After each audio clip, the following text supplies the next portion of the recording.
Lord Canning फरवरी 1856 में Lord Dalhousie के उत्तराधिकारी के रूप में भारत के गवर्नर जनरल नियुक्त किए गए थे। कैनिंग के शासनकाल की सर्वाधिक महत्वपूर्ण घटना है 1857 का विद्रोह। 1857 की महान क्रांति के बाद ब्रिटिश सरकार ने भारत में ईस्ट इंडिया कंपनी का शासन समाप्त करने का निर्णय लिया और भारत के शासन की बागडोर खुद अपने हाथों में ले ली और इस प्रक्रिया को मूर्त रूप देने के लिए भारत शासन अधिनियम 1858 पारित किया गया। भारत शासन अधिनियम 1858 पारित होने के बाद गवर्नर जनरल का पद समाप्त कर दिया गया और उसकी जगह वायसराय की नियुक्ति होने लगी। वायसराय ब्रिटिश साम्राज्य का प्रतिनिधि होता था जो कि भारत में सर्वोच्च अधिकारी होता था।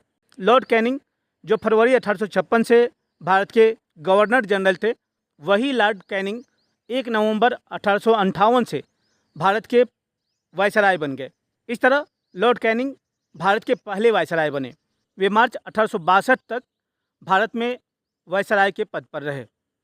लॉर्ड माउंटबेटन ब्रिटिश भारत के अंतिम वायसराय थे।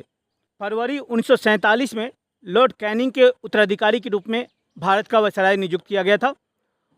उनके शासनकाल की सर्वाधिक महत्वपूर्ण घटना थी भारत का आज़ाद होना। स्वतंत्रता अधिनियम 1947 को ब्रिटिश संसद में पास कराने में और साथ ही साथ भारत की विभाजन की योजना को मूर्त रूप देने में लॉर्ड माउंटबेटन की अत्यंत महत्वपूर्ण भूमिका रही। लॉर्ड माउंटबेटन की 3 जून 1947 की योजना के अनुसार भारत का विभाजन हुआ। भारत और पाकिस्तान 2 नए देश बने। इसीलिए विभाजन की इस योजना को कई बार माउंटबेटन योजना के नाम से भी जाना जाता है। लॉर्ड माउंटबेटन भारत के आज़ाद होने के बाद भारत के वायसराय तो नहीं रहे, लेकिन स्वतंत्र भारत के पहले गवर्नर जनरल के रूप में लॉर्ड माउंटबेटन का नाम लिया जाता है। लॉर्ड माउंटबेटन जून 1948 ईस्वी तक भारत के गवर्नर जनरल रहे और इस तरह स्वतंत्र भारत के पहले गवर्नर जनरल लॉर्ड माउंटबेटन थे।